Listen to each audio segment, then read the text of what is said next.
That brings us, that's our action agenda, but that will bring us to our discussion agenda. And item number 18, shown in Exhibit H, our request for rezoning of Shoals Landing property. Mr. Bounds, you going to talk to us about that? Mr. Chair, board members, superintendent, as the exhibit indicates, we received a request to modify an attendance zone on a small parcel of land near the intersection of Drew Shoals Road at Irmo Drive. The map is attached to your packet. As planned, the Shoals Landing development would split about evenly between the Dutch Fork and Irmo attendance areas. The parcel is currently undeveloped, and we always think it's best if we're going to make any changes to attendance line to do that before houses go in. It's being proposed for approximately 162 single-family homes. Initial conversations with the developer indicated that they wanted to be in the same attendance zone.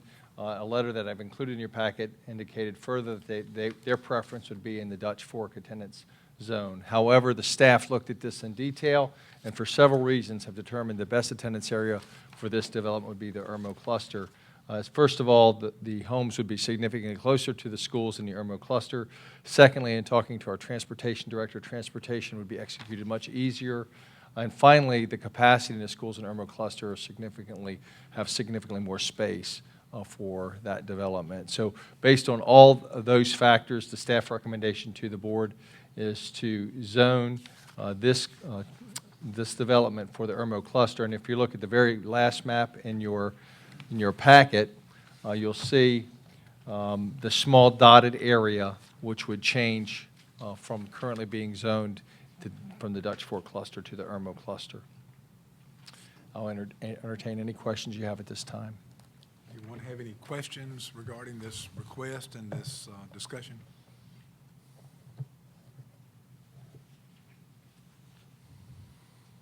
Ms. Hutchison.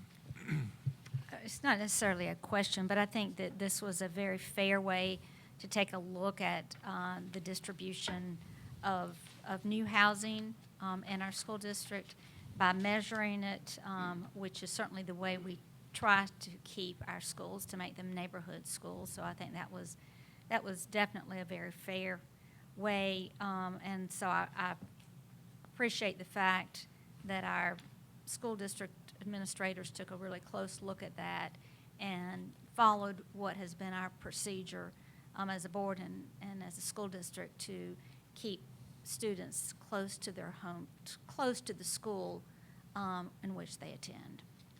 Great points. Any other discussion? Mr. Bounds, I just commend the staff for going through this process. I agree with Ms. Hutchison. It's a very methodical process.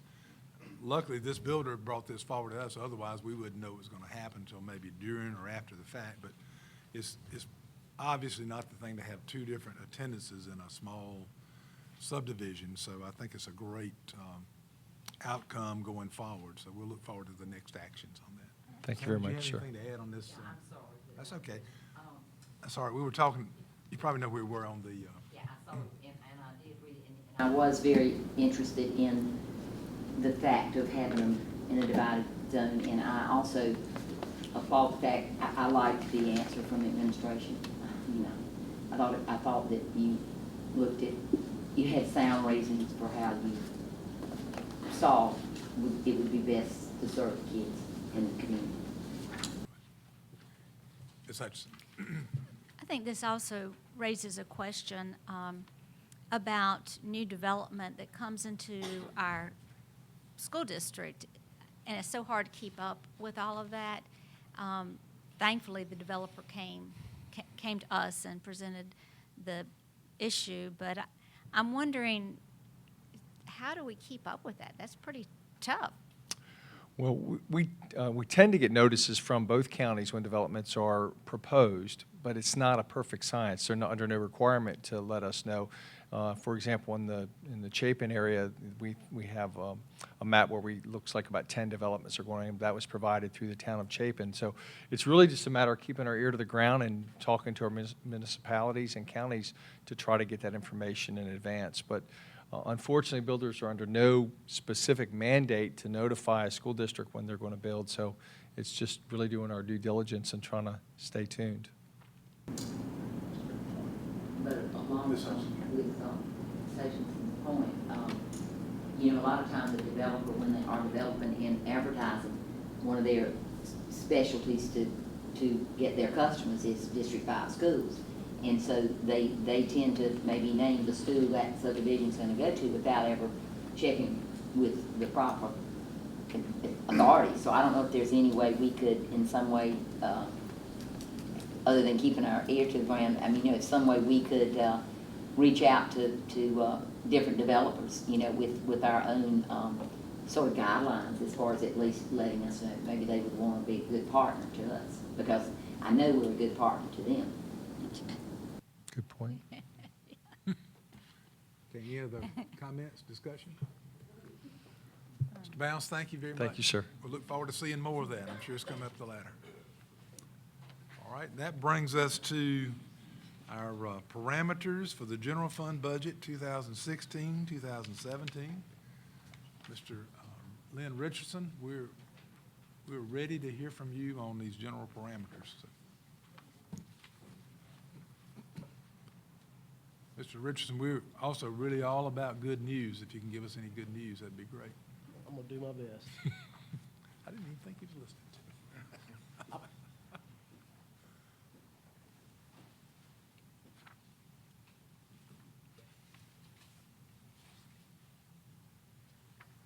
Promise not to break out in song, but I will stand to the side so the audience can see the PowerPoint.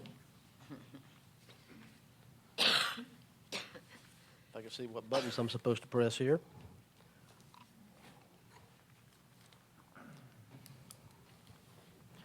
The purpose of this hopefully brief presentation is to kind of give you an idea. Can everybody back here see? Am I in the way? Is to kind of give you an idea of what we can expect when we get budget numbers put together in the next week or so. And to kind of give you an idea of where we're starting from, I kind of want to just kind of give you an idea of where we were this year. And I'm just going to, there's a bunch of numbers up here, and I'm not going to go into all of them, but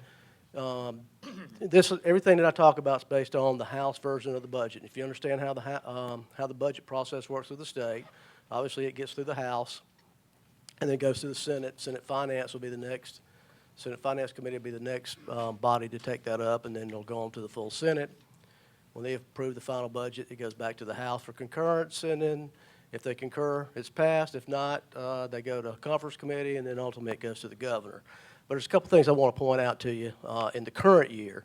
The appropriated base student cost, and I'll show it to you up here, it was $2,220. Based on enrollment statewide, currently we are at $2,172, which is what, $28 below what was appropriated. That number will change once we have the final funding numbers for the year.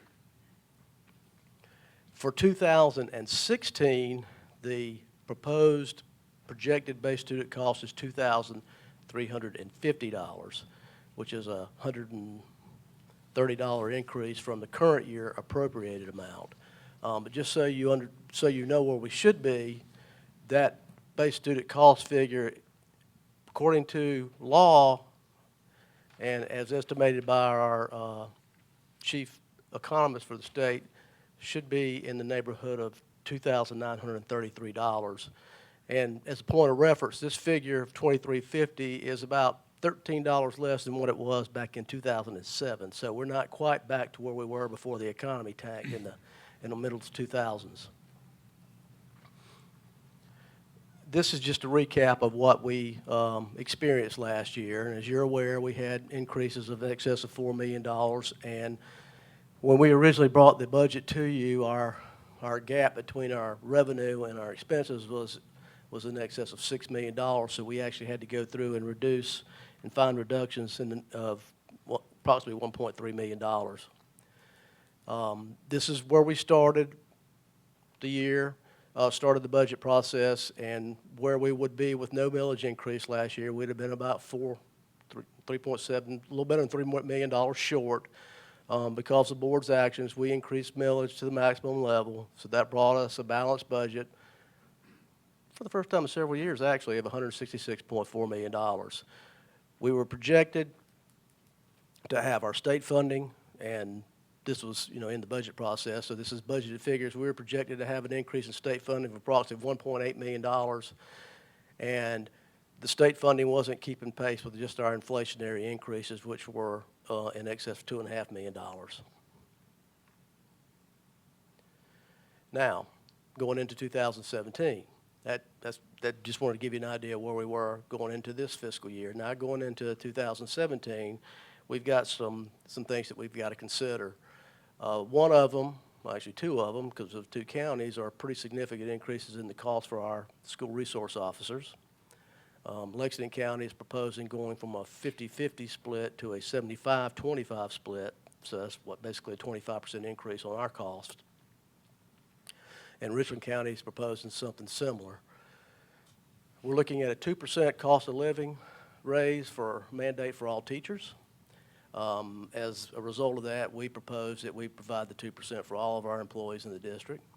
We're going to have increased employer health and dental contributions. We're going to have increased retirement contributions for the employer. We've got the step increases for all of our eligible employees, and we're going to have some insurance premium increases also. Now, there's some things that are happening that are actually pretty good news.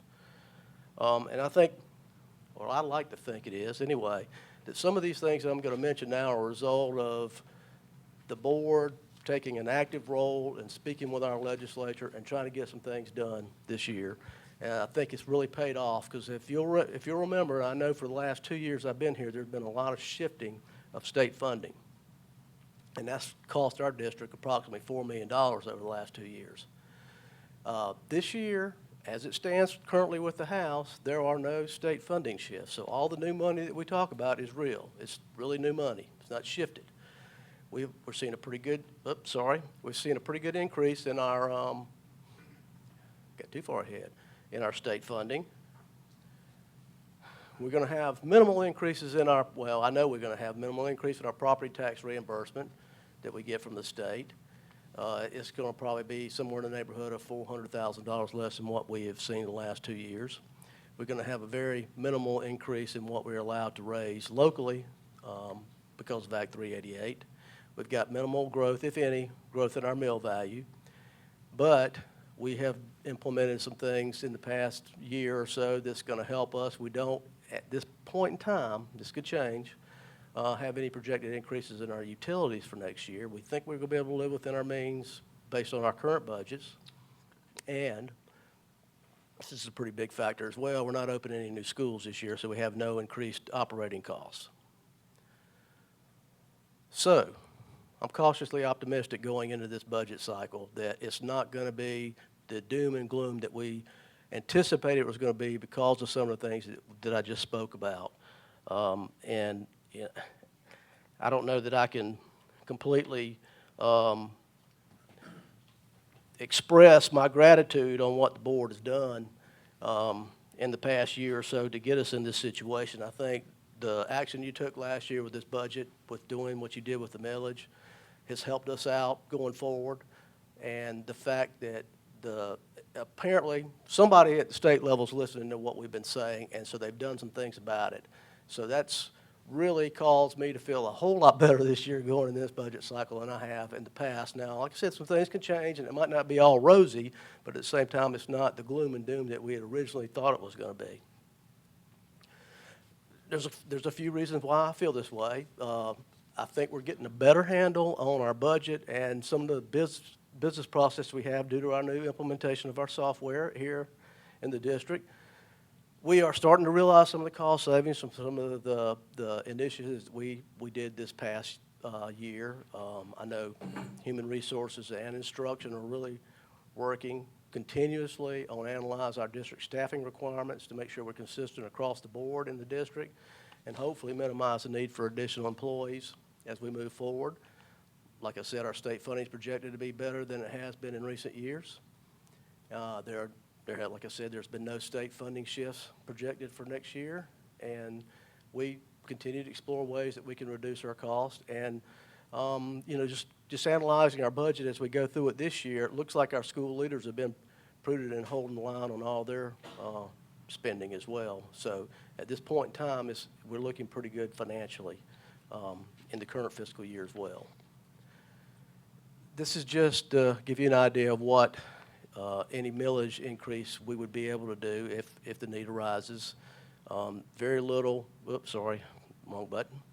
But there's very little inflation. As you can see, it's less than 1% or less about, what, 0.12%.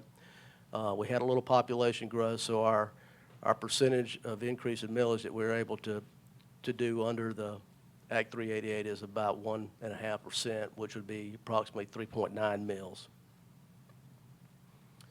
And, you know, our mill value is somewhere in the neighborhood of about $240,000. So it would be less than $1 million we'd be able to raise locally if we were to max out. This is the proposed budget calendar for this year. Tonight, obviously, the discussion of the parameters and kind of give you an idea of where we think we're headed. We plan to bring the discussion version of the budget to you on April 25th, have the first reading on May the 23rd, and hopefully final passage of the budget June 13th, as it stands now. Probably wonder why I have this up here. I was actually kind of singing to myself. I'm a Rolling Stones fan. I was singing to myself, you can't always get what you want, but if you try sometimes, you might find you get what you need.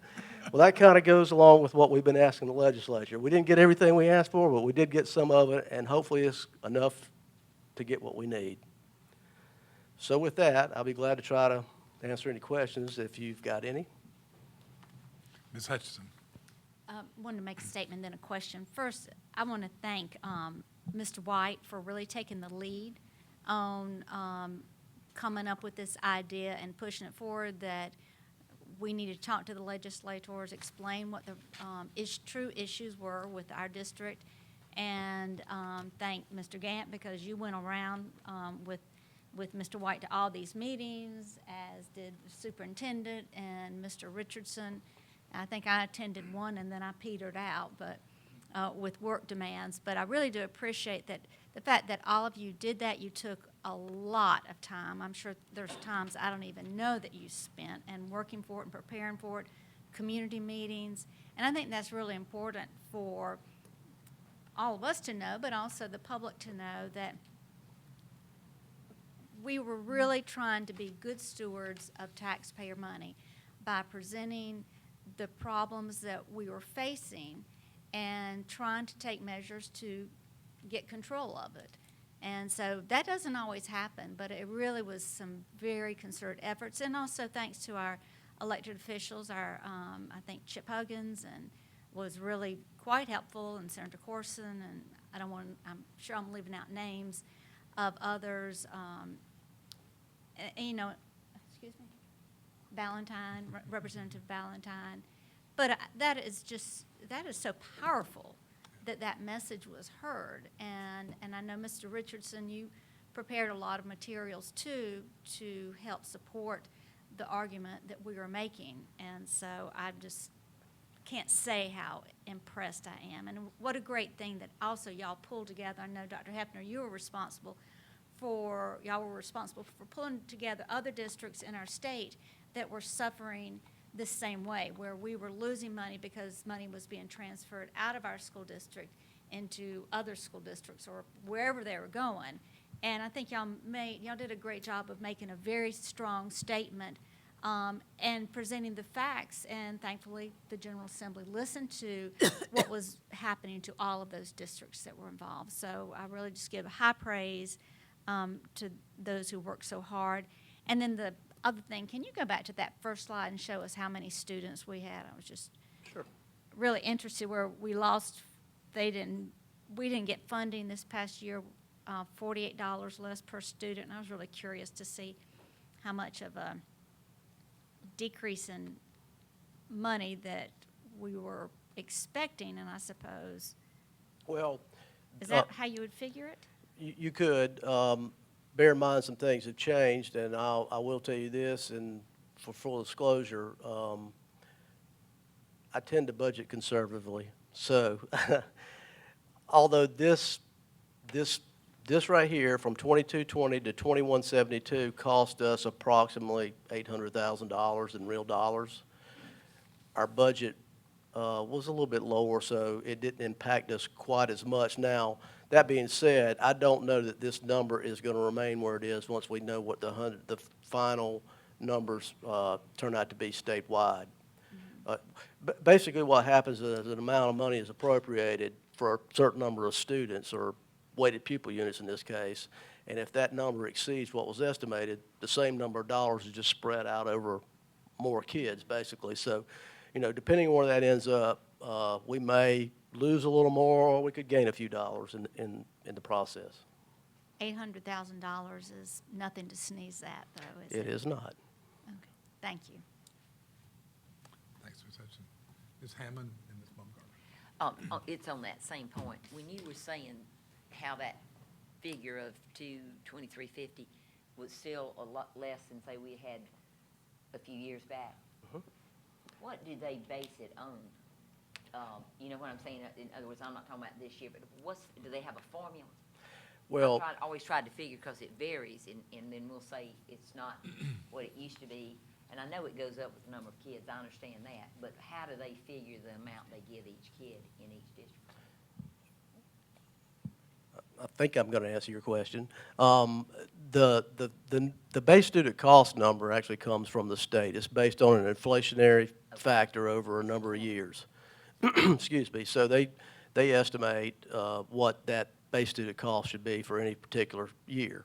Now, the Department of Education, back several years ago, we used, I was there, so I'll say we. Yeah, I wanna see We that. used to go ahead and actually ask the General Assembly for what it would take to fully fund the base student cost based on that estimate. Well, since, the economy tanked several years ago, that's not been the case. So now I think they try to provide a more realistic amount of money they think the state could fund. So that's how they come up with a, That's how it changed. When you say Changed. it's not. but we're still, projected going forward, we're going to be somewhere $600 roughly below what is estimated it should be. Thank you. Ms. Baumgartner. Going back to slide 2, I think it's 2. No, next one. Wrong way. Okay, 3 then. The one about these SROs, saying that the cost is changed, yes, this one. That is gone from a 75, from a 50-50 to a 75-25. We paid, I know in Lexington County, we paid for the cars, the gun, much of the equipment used. Is there any sharing of that cost? I mean, I think that's a little one-sided.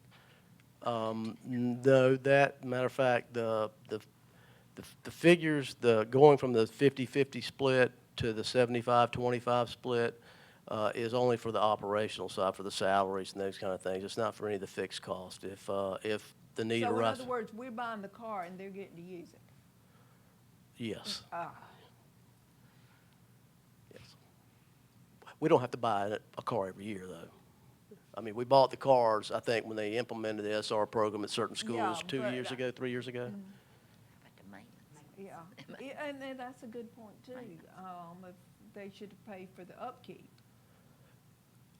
I don't know I don't know the details of the contract, whether or not that part's included or not, if it's part of the cost. It's, okay, it's part of the cost. But you got to understand, what's happening to them is the same thing that's been happening to us. That the state has actually reduced county funding, so they've got to turn to someone, so that would be us in this case. Ms. Hammond.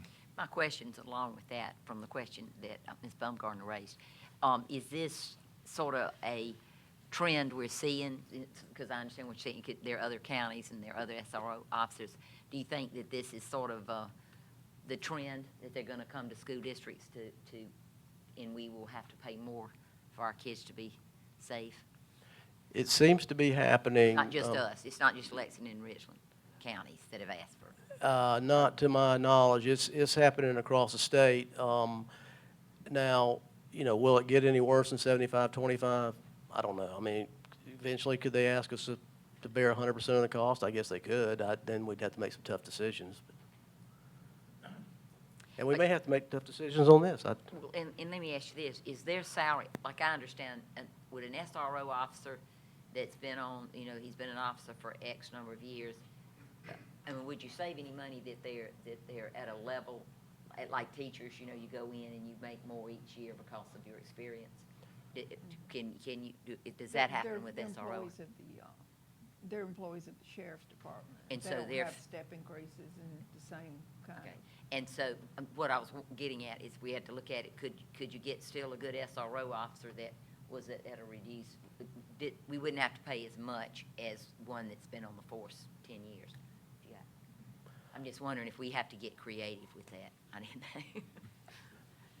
I don't think I know the answer to that one. Well, and I know that they're employed by them, but still, we have, I mean, if we're paying that, there's certain things that we have to expect and we get for our money too. I mean, so sort of like, I remember Sheriff Metz said it was like a, bless his soul, that, but he told me that it was like a marriage with the SRO officer and a school district, that they have to get along, but they're hired and fired by the sheriff's department, not the school. But we have to think they're a good fit or they don't stay in that school. So, I mean, we would have some leeway. Yeah. Well, he was the one I talked to. I know he's gone. I think he got out this week. They might have. Well, they might be, Yeah, My point is being creative if we have to be, because I think that's a lot, 75, 25. I think that's a lot. Well, as we finalize our budget, we'll have to take a look at Yeah. all of that. I do have a question. I know Mr. Harris is our liaison, Dr. Harris is a liaison to our sheriff's Sheriff departments. Coon, yeah. Do we pay in the aggregate, or do we pay by individual officer? Is the contract built on an aggregate cost? It's built on aggregate costs, Dr. Heffernan. There is a slight difference to Ms. Hammond's question in reference to the tenure of an officer. There's a slight difference, and it's amortized in that contract that we have. So there is. We would know it going in. We didn't, right. That's just a thought. Yeah. Save it all. Mr. White? Do it till it Green turns light on? green.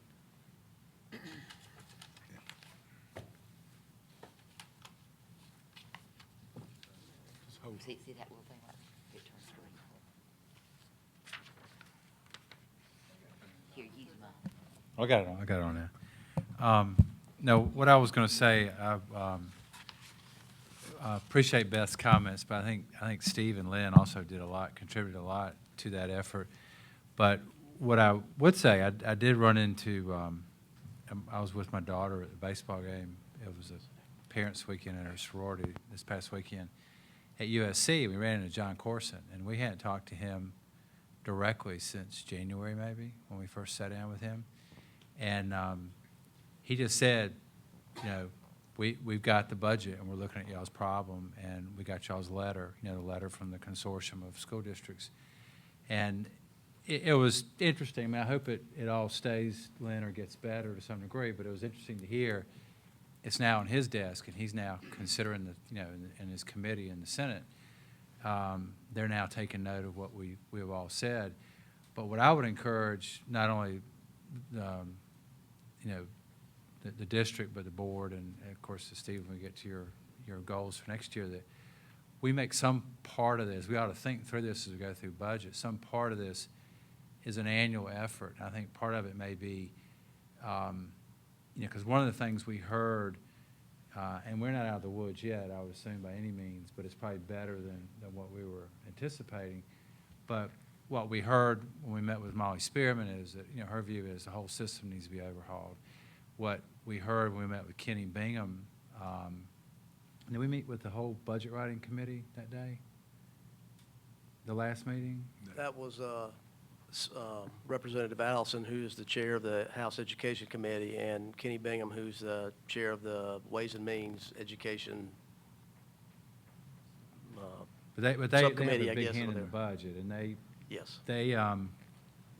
at least we were able to project a message that we're kind of have been lost in the process, and that, we we knew it wasn't intentional, but we were being hurt and we were being harmed as much as all the efforts were to help these poor districts and get money to them. And I think one of the things we tried to encourage them to do was look at us and look at some of the other stronger performing districts. And we'd like you to see you raise everybody up, but allow us to continue to thrive. I think Molly Spearman was receptive to that message, and I think the chairwoman of that committee, Kenny Bingham's not going to be there next year. So, but it was interesting how different their perspective is from ours. When we got to Kenny Bingham, I mean, everybody is a total. You know, it's one number per student per district, and they just look and think differently than we do. And I think, but I think, Steve, what I would really encourage is that we, of course, this will be for you to keep in touch with those same districts, and maybe there's an annual effort to communicate, and if there's a movement afoot to I think everybody is saying this whole finance system for schools needs to be modified, that maybe that same consortium of the top performing districts that were getting hurt can really be, you know, persuasive and not only saying this is where our needs are too, but here's maybe some ways you can help everybody. I mean, here are the things that we're doing that, and we got into those conversations when we met with Kenny Bingham. I mean, when you really start pressing through our budget, there's things that if we had to, we would end up throwing away, but they matter and they make a difference. And those kind of things, I think we don't view this as a one-shot effort. It needs to be an annual effort at some level. We may have to go knock on doors the way we did this year. But I thought it was refreshing to hear John Corson say they were looking at our problem. And the other thing I just want to make sure Johnny hears this too, is we did make the pitch really hard in each one of these meetings that our businesses are being treated just disproportionately unfair, and it really is. There's a lot of inequities. They gave us examples. You got some school districts that got nuclear power plants. We got one nearby that's going to have 2 nuclear power plants. I mean, you know, the distribution of property tax revenue is very unfair, and to the extent we don't have a lot of businesses, one of the things we asked was that they really try to focus on funding so at levels we don't have to raise millage or don't have to raise it as much or as often.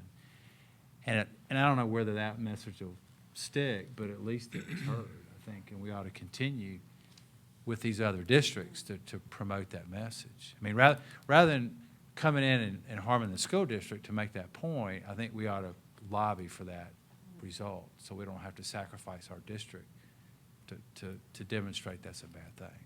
And that's really I think as we go through this budget process, we ought to be thinking about that. And as we go through Steve's goals for next year and future superintendents, we ought to really make this sort of an annual thing, that there's some effort to initiate with those similarly situated districts, this push to try to make sure that when we talk about equitable funding, that means we don't bring the top performers down to the mean, that there's still, you know, we're trying to bring everybody up to the top performers, and that costs something. It takes money.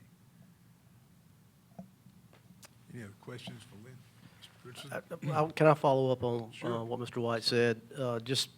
There were several, you know, we tried to keep, when we were speaking with the legislators, we tried to keep it fairly simple and tried to give them some ideas of some things that they could do that wasn't going to be necessarily a big cost to the state, but would help districts such as ours in the long run. And there, you know, although we're seeing some of it, I don't think we've won the battle, much less the war. But we've made progress, and I think actually not having any funding shifts is huge progress in my opinion. But it's just one step, and you know, we are still talking as a group of districts that are similar. We've sent some additional information to Senator Hayes from York County. So he's got some information that, you know, we're hoping that the Senate will try to get into the Appropriations Act that will even further help our financial situation going forward, hopefully long term. The way I tried to explain to Dr. Hefner when we were talking about what we're facing right now is I don't think we're out of the woods by any means. I think it's just giving us the opportunity to catch our breath before, because if this trend doesn't continue, we're going to be talking the same doom and gloom that we've been talking. Great. Any other comments? Well, it's a great first step tonight, Mr. Richardson, and to have you singing Mick Jagger songs, and hope that continues. There's a lot of other songs you can interject along the way. Ms. Hammond, you have something else? I was just it's kind of backing up what Mr. White said, and Mr. Richardson, I did, and some of you probably do too, but even some of the members in the General Assembly that are not our representatives, you know, and I'm sure some of you have too, but Wes Hayes is from York, and when you just mentioned, he's really an advocate for education, and he's a key to talk to. And so there's nothing wrong, even though when you have the private meetings where, you know, you're presenting, which are good, I think in all of us as board members, I know I made 2 different calls to him. And I want to back up what you said. He said he really appreciated hearing from these districts and that he wasn't aware of some of it, but that we probably it was going to help get things we do need, but he didn't feel he could overnight solve all the problems. So it's just backing up what Ed is saying about we probably need to stay on it, and I would encourage us, even if you know somebody in a district that's, you know, not ours, that we make phone calls to them also just along the year and keep it in the forefront. Right. Any other comments? Dr. Hefner, I know you noted that Mr. White's comments were always tied back to your evaluation and your goals. What's not lost on me? I think wrote it down. the reason for that is board members come and go, and we really need to make this a permanent effort, because it's going to be an ongoing, like you say, we probably have a toehold in, but it's far from being reformed, and it is. I mean, the system produces inequitable results. It's not even. I mean, it is some of the way that, you know, maybe I think it was, you know, when we first sat down with John Corson, I was amazed because we did the same presentation we did here in the boardroom. We did it in one of the chambers up there in the Senate and our conference rooms. And the first thing he said was, "I've never heard any of this." I mean, it was just like he had never heard a glimmer of any of this. And when we met with the larger group and Senator Hayes and those folks, they seemed puzzled when we said, we asked them directly, we said that the easiest thing you can do is stop the revenue shift, and they just kind of froze. I mean, it's like it all of a sudden clicked what they were doing, and even Rick Quinn came over and spent about 10 minutes with me and Robert. I mean, he was enormously interested in this. Of course, I think his district is suffering with the same thing. But, he mentioned the need to reform it completely, and that's when we put the plug in. You know, we really need to do it in a way that we take the burden off our businesses, because our businesses are disproportionately bearing this burden today. And, I think the challenge is not only we do this maybe next year, but we try to instill something that lasts. And that's why, Steve, I think, embedding it in your goals is one way to make sure that maybe that rolls over as board members come and go, and it becomes something more permanent. Just remember, it's already 2 pages long, so. As long as we make it number 1, then it really doesn't matter what else is in there. No, great effort all around. Any other discussion on this? We look forward to hopefully more good news, Mr. Richardson. Looks like our next meeting is going to be April 25th at River Springs Elementary. We'll be back on our Monday night schedule. And Dr. Harris, I want to further congratulate you on your great accomplishment. We'll look forward to working into the future with you. So at this time, I will entertain a motion to adjourn. Have a motion, Ms. Hutchinson? I move that we adjourn. Have a second, Ms. Baumgardner? All those in favor? That's unanimous, and we thank everyone for their participation tonight and for being here.